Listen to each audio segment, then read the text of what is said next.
इस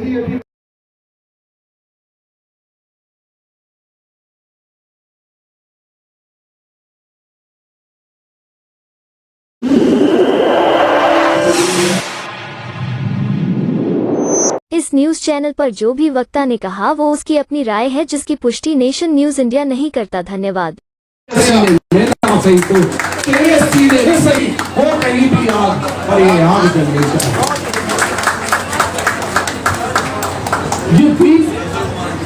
जलते रहना चाहिए, बढ़ते रहना चाहिए। और आपसे ज्यादा आप देखिए, मैं एक बात बहुत साफ तौर पर कहना चाहता हूँ। हमारे कैबिनेट मंत्री की उपस्थिति में हमारे जो आदरणीय परमादरणीय यहाँ मंच है, उनकी उपस्थिति में बात कहना चाहता हूँ कि डॉक्टर जब अपने पेशे के साथ ईमानदारी नहीं बरतता तो कुछ मरीज बन सकते हैं। लेकिन इंजीनियर अगर अपने पेशे के साथ ईमानदारी नहीं बरतता तो कोई पूछ सकता है, आर्थिक नुकसान हो सकता है। लेकिन जिस दिन एक अध्यापक अपने कर्तव्य में विलीन हो जाएगा उस दिन इस देश की रीढ़ टूट जाएगी।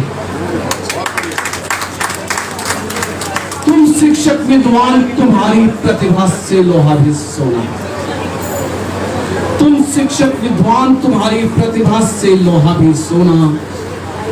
ज्ञान के इस दीपक से और अपने कर्तव्य से कभी भी विचलित मत होना। ज्ञान में भी नहीं, सभी को कर्म की शिक्षा देते रहना और शिक्षा की पतवार चलाकर तन की नैया खेपे रहना।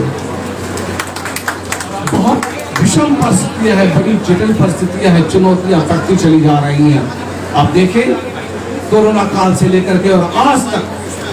पर मैं ये समझता हूं कि जैसे जैसे चुनौतियां बढ़ती है तो हम तो अध्यापक है, हमारी प्रतिभा और निखरती है संभलता आदमी कुछ ठोकरे खाने के बाद रंग लाती है हिना पत्थर पे पैसे। तो जैसे जैसे चुनौतियां बढ़ेंगी वैसे वैसे आपकी प्रतिभा और निखरेगी और इसी प्रतिभा को निखारते रहेगा, क्योंकि आप एक व्यक्ति नहीं हैं, आप एक प्रतीक हैं। ये वो देश है जो कहता है गुरुर ब्रह्मा गुरुर विष्णु गुरुर देवा महेश्वरा। इसके बाद भी शांति नहीं मिली तो कहा गुरु साक्षात ब्रह्म तस्मै गुरुवे नमः। हमारे संतों ने कहा है कि सब धरती कागज करूं, इस पृथ्वी को अगर कागज मान लिया जाए, सब धरती का कागज करो, लेखनी सब बन रहा है। सारे जंगलों की वनों को लेखनी बना दिया जाए। सात समुंदर मस करो, सात समुद्र के जल को यदि शाही बना दिया जाए तो सब धरती कागज करो, लेखनी सब बन रहा है। सात समुंदर मस करो, गुण गुण लिखा लगा। हमने अपने आप को सिद्ध किया और जब विषम परिस्थितियां आती हैं तो ये मेरा ठोस तौर पर मानना है कि वह पथ क्या, पथिक कुशलता क्या, यदि मार्ग में बिखरे शूल न हो, खरे नाविक की धैर्य परीक्षा क्या, यदि धारा प्रतिकूल न हो। तो विषम परिस्थितियों में काम करके हम अपने आप को और निखारते हैं। यही हमारी पहचान है। मैं अंबेडकर जागृति संस्था को मैं हृदय की गहराइयों से आभार व्यक्त करना चाहता हूं, क्योंकि सब लोग बाबा साहब अंबेडकर को समाज सुधारक के नाम पर जानते हैं, लेकिन ऐसा नहीं है। उन्होंने स्त्रियों के लिए भी आप याद करें उतना ही योगदान है महत्वपूर्ण का, उतने ही बड़े वो शिक्षाविद हैं। उन्होंने अपने आप को भी सिद्ध किया। वो बच्चा जिसे कक्षा में बैठने की इजाजत नहीं थी, जो कक्षा के बाहर बैठता था, एक दिन अध्यापक ने पूछा कि ऐसी कौन सी चीज है जिसे हम देख तो सकते हैं लेकिन छू नहीं सकते। उन्होंने सोचा कि बच्चे जवाब देंगे ईश्वर, ये ऐसे। किसी ने कक्षा में जवाब नहीं दिया। उस कक्षा के बाहर बैठे बच्चे ने हाथ उठाया। अध्यापक ने पूछा कौन सी चीज है? तो बच्चे ने हाथ से इशारा करके बताया कि सर वो पानी का सर इधर किसका मैं उसे देख तो सकता हूँ, खींच लेना छू नहीं सकता। अभी एक मिनट। पर उसी बच्चे ने विषम परिस्थितियों पर अपनी पढ़ाई करी, पढ़ता रहा। एक दिन उसने देश का संविधान, एक बेहतरीन दुनिया का सर्वश्रेष्ठ संविधान उसको विद्वान साथियों, माननीय विशिष्ट अतिथि की गरिमामय उपस्थिति में मैं आपको बताना चाहता हूं कि फजीहत की जिल्लत जिन्होंने उठाई,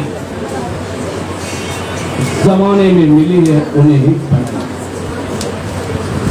बगैर इसके किसी ने न पाई, न शोहरत, न इज्जत, न परमात्मा भाई।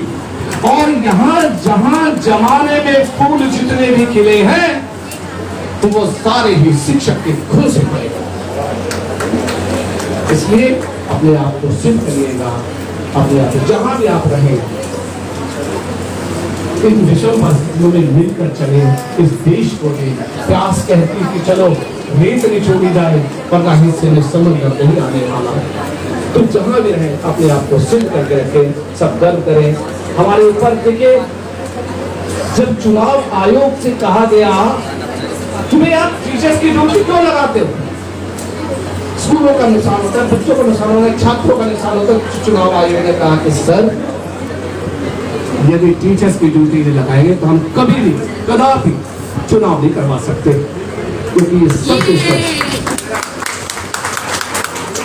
न सिर्फ चुनाव, याद करें मतगणना, जनगणना, याद करें कोविड, सब में अपने आप को आपने सिद्ध किया है। और इन्हीं परिस्थितियों में काम करिएगा, इन्हीं परिस्थितियों में आगे बढ़िएगा। जैसे कि बाबा साहब ने कहा था कि एक रोटी कम खाना, लेकिन अपने बच्चे को जरूर पढ़ाना, क्योंकि शिक्षा कोई साधारण चीज नहीं है। 2500 वर्ष पूर्व चाणक्य ने अपने अर्थशास्त्र में लिखा कि शिक्षक कभी भी साधारण नहीं होता। प्रलय और उन्माद उसकी गोद भरते हैं। हम आपको बताना चाहते हैं कि आप साधारण नहीं हैं। बस इतना भी याद रखिएगा कि बाधाओं पर बाधाएं आए, बरसे यदि घनघोर घटाएं, जल में तिमिर में भस्म भार भूधर हो जाए, मेरे हाथों में आग उठाकर हंसते हंसते चलना होगा, कदम मिला के चलना होगा, कदम मिला के चलें, आगे की तरफ चलें, बहुत आगे। और एक बार फिर जैसे कि हम उस भावना को जीते हैं, विश्व गुरु राष्ट्र, ये ठीक है कि आपने बहुत कुछ दिया, रिजल्ट से लेकर के उपलब्धि तक बहुत कुछ दिया, पर ये तो आपसे उम्मीद ही नहीं है ना। उम्मीद क्या है? उम्मीद ये है कि आज ये दीवार पर्दे की तरह हिलने लगी, शर्त पर ये थी कि बुनियाद हिलनी चाहिए। मेरे सीने में नहीं तो तेरे सीने में ही सही तो कहीं दिया, आज चलते चाहिए। बहुत बहुत धन्यवाद, बहुत बहुत आभार। फिर मिलेंगे। और इस मान सम्मान के लिए जिस मंच ने हमारे जो ये अवसर प्रदान किया है, हम उनसे आग्रह करते हैं कि शिक्षक को जरूर आप आगे रखिएगा। ये शिक्षक ही है जो आज सम्मानित होगा ना, तो इस पूरे देश को। और मैं माननीय मुख्य अतिथि हमारे कैबिनेट पर भी अपने बड़े भाई आनंद जी के बताना चाहता हूँ कि आपने पूरे दिल्ली के बजट का 25% अगर शिक्षा को दिया है, तो सर ये मैं बता देता हूँ, आपने हमें एक इन्वेस्टमेंट की है, आपने निवेश किया है। जिस दिन हमारे बच्चे डॉक्टर, इंजीनियर, जिस दिन हमारे बच्चे बड़ी एक नागरिक बनकर के एक सुयोग्य नागरिक बनेगा, एक अच्छा नागरिक बनकर इस देश की समाज की सेवा करेगा ना, तो ये जो पैसा आपने हमसे खर्चा किया है ना, हम आपको प्यार से विश्वास करते हैं। बहुत बहुत आभार, धन्यवाद आदरणीय डॉक्टर राकेश राय सर का, देश की महान शिक्षाविद, हमारे डायरेक्टरेट ऑफ एजुकेशन के डिप्टी डायरेक्टर डिस्ट्रिक्ट वेस्ट ने, और बहुत ही शानदार तरीके से उन्होंने अपनी बात को रखा है। मुझे लगता है उनके सम्मान में जितनी तालियां बजी चाहिए उतनी नहीं बजी है। एक बार जोरदार तालियों से हम सबका साधुवाद करते हैं, धन्यवाद करते हैं। अब मेरा जहाँ जो चुनाव पार्टी खड़े हैं वहाँ एक हमने मंत्री महोदय की आज्ञा से अच्छा इस बीच अभी जैसे मंत्री महोदय यहाँ पधारेंगे बाकी के लोगों का सम्मान किया जाएगा। एक बच्चा है हमारे बीच में कशिश, वो बच्चा टीचर्स को समर्पित एक जो पोएम है वो आपके साथ साझा करना चाहता है। पहले तो मेरा आग्रह कि आप प्लीज यहाँ से अपना स्टाफ जारी कर दें। आपसे कृपया प्रार्थना प्लीज, सब मेरे अग्रज हैं, कोई मेरे अनुज है, मेरा आपसे आग्रह है प्लीज अपना यहाँ से स्थान छोड़ दें। और अब हम एक एक को नाम से बुला लेंगे, है ना, ये चाहे मैं दे लीजिए। हाँ प्लीज देखिए हमारा अपना कार्यक्रम है और ये मैं